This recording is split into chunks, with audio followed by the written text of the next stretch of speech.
What's going on, guys, and welcome back to another video, and welcome to your stimulus package update and daily news report for Sunday, November 14th. So here's what we're going to go over today. First, we're going to talk about additional payments. There's $4,000 payments, $3,000 payments, and $2,000 payments to essential workers. I want to address where they're coming from and why there's a lot of good news for essential workers, and not just current essential workers, but people that were essential over the past 20 months. This is when the whole pandemic really started, so we're starting to get more and more reports that states, counties, and cities are now planning to implement some form of essential worker bonus. So I want to address that because I know a lot of people were extremely upset there was no bonus for essential workers during the pandemic, but now they're starting to come back. So that is good news there. I want to give you a stimulus package update, talk about where we're at, where the Senate is currently at, what the Senate's plan is over the next week or so, trying to get a boatload of different things done before they go on recess again. So there's a lot of stuff I want to cover in today's video. So if you have any questions whatsoever, please ask your questions down in the comment section below. Here's what we know. There's major news for essential workers. First, in Massachusetts, okay, they're getting very close to passing a $2,000 check for all essential workers. Now, this is actually really good because this would cover a very wide range of workers. Essential in their case is not just firefighters, police officers, and EMTs, like in most cases. Here is what we know. This is going to be a huge bonus for anybody that worked throughout the pandemic. They say that an essential worker would include, but is not limited to, healthcare workers, long-term care workers, public health staff, child care workers, educators and school staff, farm workers, food production workers, grocery store and other service workers, transportation workers, utility workers, and foster care parents. Like I said, this is going to be big. Now, in order to qualify for this $2,000 check, it's a one-time check. That is it. Once the money's gone, it is gone. Well, in order to receive this, you have to have worked during the pandemic. You also have to have an income that is not more than 300% of the federal poverty level. So that's good news there, because normally it's you have to make 100% or less, or 125% or less. This is 300%. So that's very good news there. Again, this is just for people in Massachusetts. However, this is not the only place that is offering benefits to essential workers. In Hinds County, Mississippi, they are also offering some pandemic pay bonuses as well. These are going to go to roughly 900 full-time employees. Now, I know most people are not going to qualify for this because they don't live in Hinds County, Mississippi, but I want to bring this up because this is what we are seeing. And this is coming from multiple other counties and cities across the United States. And I'll address all those in a different video. But here's what I know. For those people in Hinds County, Mississippi that make less than $25,000 per year and are considered essential, well, you would get $4,000 as a bonus. For those making it between $25,000 and $54,000, you would get $3,000, and for those making over $55,000 per year, you would get a $2,000 pandemic pay bonus. It's good. Now, here's the big one. Last week, a group of lawmakers, this was led by Republican Senator Marsha Blackburn. This actually came from a couple weeks ago, I believe. They actually rolled out a measure that would protect essential workers from being fired over a vaccine mandate that was put in place by President Biden. Now, here's the reason why I say this is so big.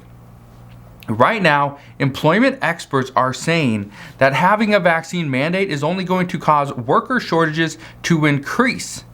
And as we see more worker shortages, we are going to see a bigger issue as far as the supply chain, getting the economy back on track, right? And then as we see more worker shortages in one place, it's gonna actually kind of build into kind of snowball, and we'll see more worker shortages in other places.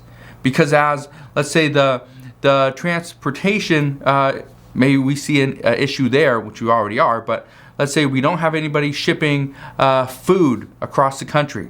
Well, if we don't have that, it's going to impact the transportation industry. It's going to impact the warehouses that you deliver the food to. It will impact things like restaurants who are ordering the food. Well, then if the restaurants aren't ordering the food because they don't have that many customers or whatever, or they just can't get it, well, they don't need that many workers to offload it or to work because they don't have as much food. So they can't actually cater to all of their customers. Well, that creates another issue, right? And it just snowballs and snowballs and gets bigger. So they're saying a worker shortages would only compound. Hospitals, they say, took a big hit when many workers walked out due to vaccine mandates. And they say, we know that we can't afford to see more people walk off the job, especially if they are deemed essential. So here's how this bill would work. This bill would make it where an essential worker cannot be fired if they do not comply with the federal vaccine mandate.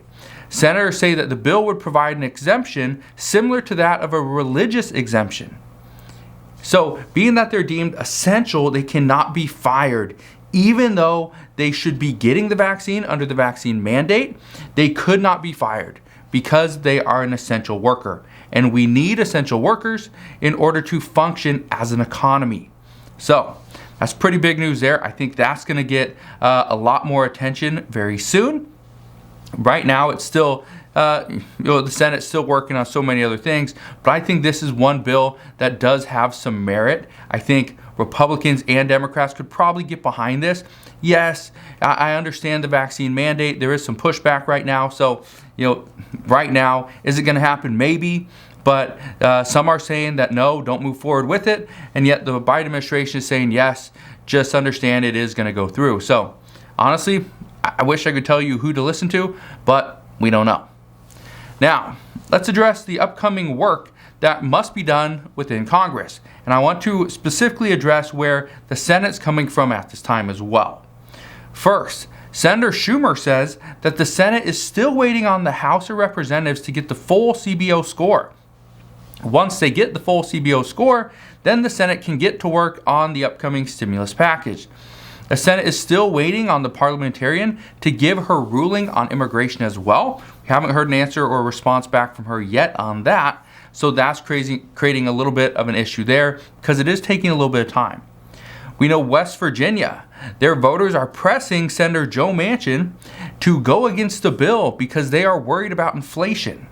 Now, just to give you an idea, okay, residents in West Virginia, they actually receive the highest percentage of federal government payments, okay, to their state. Now, I think it's over 30%. Now, here's what I can tell you. When you receive government payments, it's a fixed income, right? It's a fixed payment. But if we are worried about inflation, or they're worried about inflation, right? If inflation keeps going up, and yet you are on a fixed budget, fixed income, right? Whether you get payments from the government, Social Security, whatever, right? It doesn't matter. It's fixed. As inflation goes up, you have a bigger gap that you must try to solve and fix, right? That's an issue because there's no way you can increase your income. It is set, but yet inflation keeps going up and up.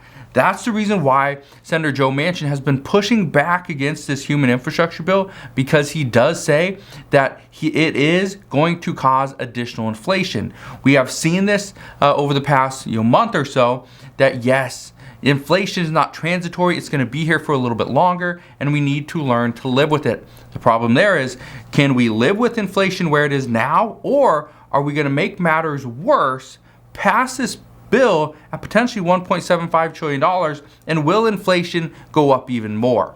That is the question nobody knows. And really the only way to figure it out is to pass the bill, hope and pray that we do not see additional inflation. But hope and pray is not a very good solution, and that's not something that Senator Joe Manchin is going to go forward with. So that's the next thing that Congress needs to do. We also know this week, according to Senate Majority Leader Chuck Schumer, that the Senate will vote on the NDAA. This is the National Defense Authorization Act. They want to get this done as quickly as possible. Senator Schumer also said that the government will need another CR, or continuing resolution, to keep the government funded past December 3rd. Currently, here's something I want you to kind of keep in mind. If the government isn't funded past December 3rd, and the government funding bill is different than the debt ceiling increase. Keep that in mind. Both of them need to be addressed by December 3rd. So we have, today's November 14th. We have 2.5 weeks. Wow. Okay. We got less than 3 weeks. Okay, we got less than 3 weeks before December 3rd. That's not great news. That is not. I thought we had more time than that, but we don't. We got about 3 weeks, less than 3 weeks, to get both these done. So currently, here's what you need to understand. The problem with a continuing resolution is that as of right now, and this is the reason why they're going to just kick the can down the road, is because as of right now, Senate Republicans, pretty much a large group of Republicans, they are not going to support a CR. They're not going to support a government funding bill unless there's funding in it for border wall security. They say it has been abysmal as far as the tactics that President Biden and Vice President Kamala Harris have used in order to fix the border security. So what they're saying is there has to be money in this bill for the border wall. We need to continue to build it because I believe over the past year, maybe it was past, well, not in 2021, but before that, under the former President Donald Trump, we saw that there was like an 87% decrease in illegal crossings where there was a border wall. So that's actually really good. Now, one thing that I want to address as well is that as of right now, Senate Majority Leader Chuck Schumer does not actually address or mention the debt ceiling. Again, this needs to be fixed and accomplished by December 3rd. Well, according to Senator Joe Manchin, he says it would be crazy if Democrats try to use the debt ceiling as a weapon to pass their own agenda. Whether Democrats are going to risk a debt ceiling breach simply because Republicans do not want to support the government funding bill or the CR, or are they going to do that to try to get other things passed, maybe lower the current human infrastructure bill if Republicans jump on board and help them raise the debt ceiling? Well, according to multiple Republicans and the Senate Minority Leader Mitch McConnell, he says that he is not going to bail out Senate Majority Leader Chuck Schumer again. That was done. The last time was the final straw. So we will see what happens there. But at this time, according to Treasury Secretary Janet Yellen, she says squashing COVID is the only way to lower inflation, which I understand where she's coming from, and I think she is right. The problem is, how do you get rid of COVID? It's very, very hard. And according to many experts, they are saying COVID cases are surging across Europe, and multiple experts in Europe say that this should serve as a warning call to the people in the United States, that we are not out of this pandemic. We still have a long ways to go. COVID cases will start surging back, especially if we are not getting vaccinated. So I don't know where to go from here. All I can say is we're waiting on Congress to see what they do, waiting on answers from President Biden, from Senator Joe Manchin, see where he's at. Are we going to pass this human infrastructure bill? Honestly, we don't know. We're going to wait and see what the Federal Reserve does. Are they going to start raising interest rates? All right, what are they going to do? What are they saying? What is Treasury Secretary Janet Yellen? What's her plan? Especially moving forward when we have less than 3 weeks before December 3rd. It's going to be a crazy few weeks, and especially when we also got Thanksgiving break in there as well. So as I know more, I promise I'll come back on and share all the latest news and updates. Again, just want to thank you guys for watching. Have a wonderful rest of your Sunday. If you enjoyed today's video, do me a favor, go ahead, hit that like button. Also consider subscribing, and I'll see you guys on the next one.